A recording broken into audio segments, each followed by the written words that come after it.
In a new op-ed in The Nation, Canadian businessman and entrepreneur Frank Stronach points out that, according to the World Bank, Canada's net outflows of foreign direct investments are nearly double the amount of investment dollars flowing into Canada as the nation buys up a record amount of foreign stocks and bonds. Stronach poses this question: before Canada comes to the table with Trump, Canada must answer this question itself.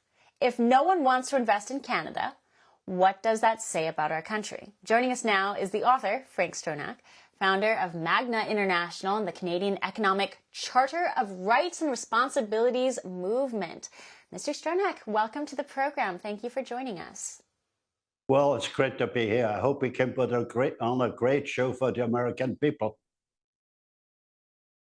What do you make of Prime Minister Mark Carney at this moment so far? Well, I think the things I would like to get across are more important than Prime Minister Carney, for the simple reason we have a problem. The United States, the world has a problem, but the economy doesn't work. And it's quite easy to see why it doesn't work, right?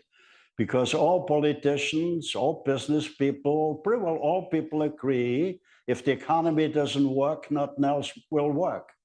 If the economy doesn't work, we cannot feed the hungry, we cannot look after the most fragile people, the elderly, the sick, and the handicapped. But we do not talk what drives the economy. It's strange, isn't it? The most important subject is the economy, the economy, the economy. You know, so what drives the economy? The economy is driven by three forces: smart managers, hardworking employees, and investors. The message I want to get across loud and clear is, without workers, you can't make a profit.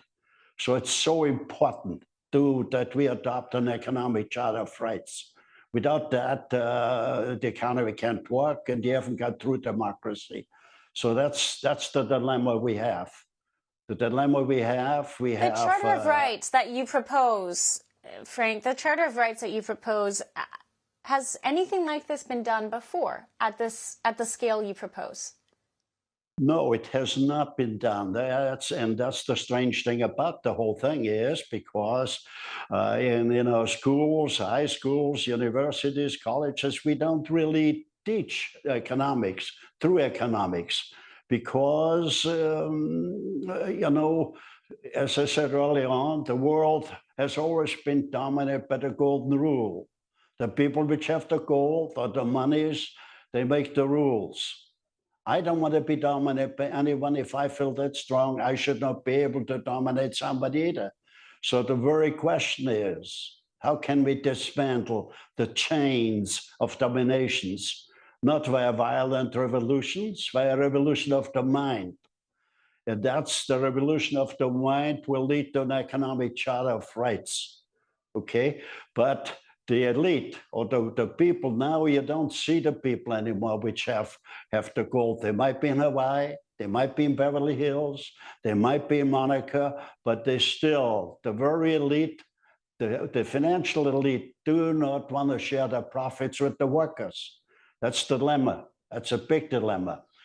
You know, in nature, the capitalistic species does not reproduce itself. But it's so important that we don't destroy the capitalistic system. And an economic charter of rights will point out what we have to do that we don't destroy the capitalistic system. The capitalistic system, when it grows too large, it needs harnessing. The capitalistic system would serve society best. Let's say companies below 300 employees could adopt the capitalistic system.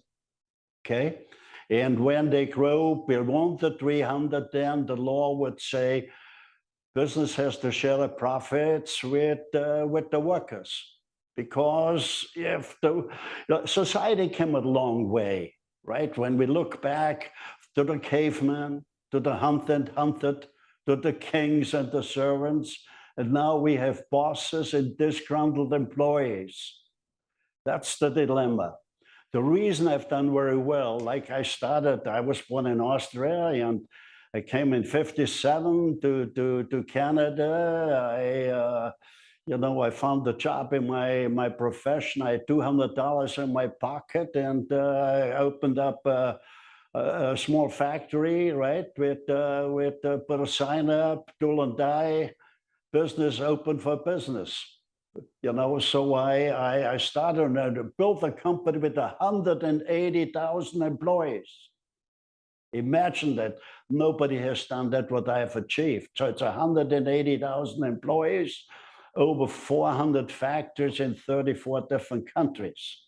Okay, so the very key is, the reason why I've done so well was I treated my workers as partners. They were not slaves. They were not disgruntled. So right now we have to change. We have to change the environment. The environment has to be changed. Is the Trump administration's effort to bring the manufacturing back to the United States a model that's something that Canada can work with? And in that regard, is that one way you can change hearts and minds and, I guess, educate people in the way that you're talking about, get them more economically educated? Yes, it's. I think I've met Mr. Trump a few times. Great businessman. I think he means very well, and I think he was right when he said, "Look, everybody was sucking on the United States. Everybody took advantage." Yeah. What we should have done, Canada, is said, "Look, let's explore it where Canada got an advantage." And being a good neighbor, like the very key is, we have been good neighbors for many, many generations. And basically, you got to take a look. The United States and Canada is the custodian of a free society. So that's why we gotta slow down a bit and say, let's correct to where Canada had an advantage, and we eliminate that. And so we be on an equal basis, but because we gotta work together, because the world might be changing. Well, Frank, with minds like yours, thinking the way you are, there could be a great golden age where Canada and the United States do continue to hold that light and mantle for the world. But it looks like we're going to have to visit with you a lot more often going into the next few months as Canada figures out how its political landscape shakes out under this new leadership. So we're out of time, but I promise you, we'll visit with you again soon. This is a fascinating discussion. I would like to dive more into your initiative. I could bring a new dimension to the whole scene, and I have the track record. I have created 180,000 employees, and they were all partners. Okay, we gotta think that way. That's the only way we can keep the capitalistic system alive. And I would look forward to talk more with you. And let's talk more about the economic charter. Okay, thank you. Nice to be with you. Mark Mitchell from Rasmussen Reports joins us right after this. Stick around. We'll be right back.